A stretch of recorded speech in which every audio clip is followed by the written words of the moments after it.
Friends, কেমন আছো তোমরা সবাই? আমি খুব ভালো আছি। আজকে আমি তোমাদের যে বিষয়টা নিয়ে আলোচনা করব সেটা হচ্ছে যেসব বাচ্চারা স্কুলে যায়, স্কুলে যাওয়ার আগে আমরা বাচ্চাদের কী কী খাওয়াতে পারি। ধরো মোটামুটি বাচ্চাদের ওই 9টা থেকে স্কুল হয়, বা কোনো বাচ্চার 8:30, বা কোনো বাচ্চার 9:30। তো এইরকম টাইমে যেসব বাচ্চাদের স্কুল হয় সেই সব বাচ্চাদের স্কুলে যাওয়ার আগে আমরা এমন কী কী সপ্তাহে খাওয়াতে পারি 7 দিনে, যেটা খেতে তাদের কোনো অসুবিধাও হবে না এবং তাড়াতাড়ি খাওয়াটাও হয়ে যাবে, এবং বাচ্চাদের যাতে হজমটাও ঠিকঠাক হয়। মানে স্কুলে বাস যদি যায় বা যে কোনো গাড়ি হোক, যে কোনো কিছুতে করে বাচ্চা যদি যায় যাতে তার কোনো প্রবলেম না হয়, সেটার দিকেও আমাদের মাথায় রাখতে হবে। তাই সকালের খাবারটা অবশ্যই সহজপাচ্য হতে হবে, নরম হতে হবে, এবং মায়েরাও যাতে খুব চটজলদি বানিয়ে ফেলতে পারে সেই দিকেই নজর রেখে আজকের এই ভিডিও তোমাদের সামনে আমি নিয়ে চলে এসেছি। যারা আমার চ্যানেলে নতুন, প্লিজ চ্যানেলটাকে সাবস্ক্রাইব করে দিও। আর আজকের আমার এই ভিডিওটা ভালো লাগলে প্লিজ লাইক, শেয়ার এবং কমেন্ট করতে একদম ভুলবে না, ঠিক আছে? তাহলে চলো বেশি দেরি না করে আজকের এই ভিডিওটা ঝটপট শুরু করে দিই। দেখো, সোম থেকে শুক্রবার হোক বা শনিবার হোক, যখন বাচ্চারা স্কুলে যায় তখন মায়েদেরও খুব তাড়াহুড়ো থাকে। তাই কোনো সময় আমরা ভাবি যে খুব দেরি হয়ে গেছে, বাচ্চাদের কোনো রকম একটুখানি যাই হোক একটা বিস্কুট খাইয়ে পাঠিয়ে দিলাম, বাচ্চা তো একটা ভারী টিফিন নিয়ে যাচ্ছে, সেটা খেলেই হয়ে যাবে। কিন্তু এটা একদম ভুল ধারণা। সকালবেলা স্কুলে যাওয়ার আগে অবশ্যই বাচ্চাদের পেটটা মোটামুটি একটু হলেও আমাদের ভরিয়ে দিতে হবে, যাতে স্কুলে গিয়ে টিফিনের আগে পর্যন্ত বাচ্চাদের কোনো রকম সমস্যা না হয়।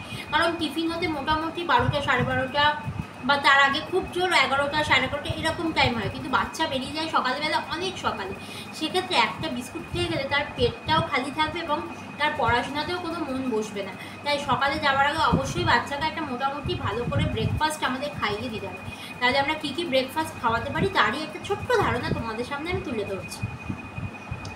ধরো কোনোদিন আমি দিলাম দুধ রুটি। দুধ রুটি তৈরি করা মায়েদের পক্ষেও ভীষণ সুবিধা। দুধটাকে একটুখানি গরম করে নিয়ে একখানা রুটি যদি আমরা তাড়াতাড়ি ফুলকো করে তৈরি করে দিয়ে সেটা একটু খানিকক্ষণ ভিজিয়ে রাখি, এবং তার মধ্যে আমরা যদি একটু গুড় অ্যাড করি, কারণ আমরা এখন কোনো মায়েরাই চিনি বাচ্চাদের দিতে চাই না, তো গুড় আমরা অ্যাড করি। সেই গুড়টা দিয়ে ভালো করে একটুখানি চাপা দিয়ে রুটিটা একটু নরম নরম হবে, সেটা আমরা বাচ্চাদের একদিন খাওয়াতে পারি। নেক্সট দিন যেটা আমরা খাওয়াতে পারি সেটা হচ্ছে ভাত, ফেনা ভাত, আলু সেদ্ধ, তার সঙ্গে আমরা ঘি দিতে পারি বা মাখন দিতে পারি। আর যদি প্রোটিনের কথা চিন্তা করি সেক্ষেত্রে আমরা অবশ্যই একটা ডিম সেদ্ধ তার সঙ্গে রাখতে পারি। এটা খেতেও খুব সুস্বাদু হবে এবং সহজপাচ্য হবে, এবং বাচ্চা মায়েদের পক্ষেও বানানোটা খুবই ইজি হয়ে যাবে। সেই কথাই মাথায় রেখে আমার এই দ্বিতীয় রেসিপি হচ্ছে ফ্যান ভাত। নাম্বার 3তে আমরা যেটা বাচ্চাদের বানিয়ে খাওয়াতে পারি স্কুলে যাওয়ার আগে, সেটা হচ্ছে দই চিড়ে। যদি কোনো বাচ্চার অ্যাসিডিটির মতো কোনো রকম সমস্যা না থাকে, তাহলে এই পচা গরমে অবশ্যই বাচ্চাকে খাইয়ে স্কুলে পাঠাতে পারেন দই চিড়ে, যেটা ভীষণই ইজি। চিড়েটাকে ভালো করে জল পাল্টে 2বার 3বার করে ধুয়ে রাখতে হবে, কিছুক্ষণ ভিজিয়ে রাখতে হবে। তারপর সেটাকে দইটাকে আগে থেকেই ফ্রিজ থেকে আমাদের বার করে রাখতে হবে, সেটা দিয়ে আমরা বাচ্চাকে খাওয়াতে পারি। এবং কোনো বাচ্চায় খুব একটা টক, যারা অনেক বাচ্চাই পছন্দ করে না, সেক্ষেত্রে আমরা সামান্য গুড় অ্যাড করতে পারি।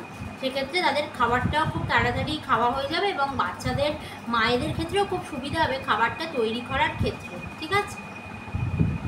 নেক্সট যেটা বলবো সেটা হচ্ছে চিল্লা। যে কোনো ধরনের চিল্লা রেসিপি খুব নরম হয় এবং আমরা বাচ্চাদের সেটা খুব ইজিলি তৈরি করে দিতে পারি।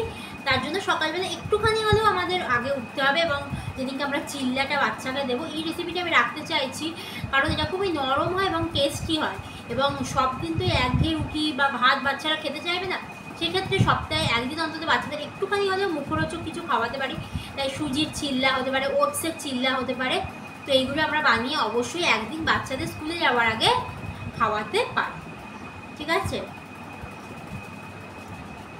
নেক্সট যে রেসিপিটার কথা বলবো সেটা হচ্ছে ডিম পাউরুটি। এটা খুবই ফেমাস একটা রেসিপি এবং বাচ্চারা খেতেও পছন্দ করে। তাহলে ডিম পাউরুটি অবশ্যই আমরা একদিন বাচ্চাকে অফার করতে পারি, ঠিক আছে? আমরা এমন একটা রেসিপির কথা বলবো যেটা খেতেও টেস্টি হবে এবং খুব নরম হবে এবং বাচ্চাদের খেতেও ভীষণ ভালো লাগবে। এটা হচ্ছে সুজির পায়েস। সুজির পায়েস অনেক বাচ্চাই পছন্দ করে, এবং আমরা যদি দুধ দিয়ে সুজির পায়েস বানিয়ে দিই সেটা খেতে ভীষণই টেস্টি হয়। এবং তার সঙ্গে আমরা একটু গুড় অ্যাড করতে পারি, একটু ড্রাই ফ্রুটস অ্যাড করতে পারি, এবং সেটা খেতে যেরকম টেস্টি হবে এবং বাচ্চাদের ক্ষেত্রে হেলদি হবে এবং মায়েদের ক্ষেত্রেও খুবই সুবিধা হবে। সুজিটাকে একটুখানি আগের দিনই যদি ড্রাই রোস্ট করে দিতে মানে রেখে দিই, তাহলে সেটা খুবই একটা মানে বানাতে বেশিক্ষণ প্রবলেম হবে না। তাই আগের দিন আমরা বানিয়ে ফেলতেই পারি সুজি পায়েস। ঠিক আছে, নেক্সট যে রেসিপিটার কথা বলবো সেটা হচ্ছে ওটস দিয়ে দুধ দিয়ে আমরা বাচ্চাদের খাইয়ে দিতে পারবো। দুধের মধ্যে ওটসটাকে ভালো করে নরম নরম করে একদম যখন মাখো মাখো হয়ে যাবে তখন আমরা নামিয়ে দেবো, এবং তার সঙ্গে আমরা গুড় অ্যাড করতে পারি, ড্রাই ফ্রুটস অ্যাড করতে পারি, এবং ওটসটাকে আমরা যদি আগের দিন একটুখানি ড্রাই রোস্ট করে নিই তাহলে খুবই সুবিধা হবে। মানে রবিবার দিনকে আমরা যদি একটু প্রিপারেশান করে নিই যে সারা সপ্তাহে আমরা বাচ্চাকে কী কী খাওয়াবো, মোটামুটি তার একটা লিস্ট বানিয়ে নিই, এবং যেগুলো মোটামুটি একটু আগে থেকে প্রিপারেশান করা যায়, যেরকম সুজি রোস্ট করা যায়, ওটসটাকে একটু ড্রাই রোস্ট করা যায়, তো এইগুলো আমরা যদি একটুখানি প্রিপারেশন করে নিই এবং আমরা লিস্টে একটা লিখে নিই যে আমার সারা সপ্তাহে বাচ্চারা স্কুলে যাওয়ার আগে এইগুলো খেয়ে যাবে, সেটা আমরা রবিবারে আনিয়ে নেবো বাজার থেকে। তাহলে দেখবে খুব একটা প্রবলেম হবে না, বাচ্চাকে কী খাওয়াবো সকালবেলা উঠে একটা টেনশন এরকম থাকবে না। সোম, মঙ্গল, বুধ, বৃহস্পতি, শুক্র এইভাবে একটা লিস্ট করে দেবো যে এই দিন এই জিনিসটা আমরা খাওয়াবো, তো আগের থেকে আমার প্রিপারেশনও থাকবে এবং সকালবেলা উঠে হাঁপাহাঁপি করতে মানে হবে না আমাদের মায়েদের। তো এইগুলো আমরা মোটামুটি বাচ্চাদের খাওয়া দাওয়া, এটা জাস্ট একটা ধারণা দিলাম। এছাড়াও আর কোন কোন রেসিপি তোমরা তোমাদের বাচ্চাদের খাইয়ে স্কুলে পাঠাও। এখন আবার গরমের জন্য অনেক সময় কী হয়, মর্নিং স্কুল হয়, মানে খুব সকালে যেহেতু স্কুল হয় তখনের ক্ষেত্রে এই রেসিপিগুলো খুবই উল্লেখযোগ্য হয়। তাই আর মানে কোন কোন রেসিপি খাইয়ে মানে খাবার খাইয়ে তোমরা বাচ্চাদের স্কুলে পাঠাও সেটা আমাকে কমেন্ট বক্সে জানাও। আর আজকের আমার এই টিপসগুলো যদি একটুও ভালো লাগে বা তোমাদের হেল্প হয়, প্লিজ আমাকে লাইক, শেয়ার এবং কমেন্ট করতে একদম ভুলবে না ভিডিওটা। আর যারা আমার চ্যানেলে নতুন, প্লিজ চ্যানেলটাকে সাবস্ক্রাইব করে দিও। আর তোমরা কোন কোন নতুন ভিডিও আরও দেখতে চাও আমার চ্যানেলে, প্লিজ কমেন্ট করে জানাও। আজকের মতো ভিডিওটা এই পর্যন্তই রাখছি। সবাই ভালো থাকো, সুস্থ থাকো, সবাইকে ভালো রাখো, বিশেষ করে বাচ্চাদের এই বর্ষার সিজনে খুব ভালো রাখো, এবং তার উপরেও খুব তাড়াতাড়ি বর্ষার জন্য রিলেটেড একটা ভিডিও আসতে চলেছে। প্লিজ আমার চ্যানেলে দেখতে থাকো। আজকের মতো টাটা।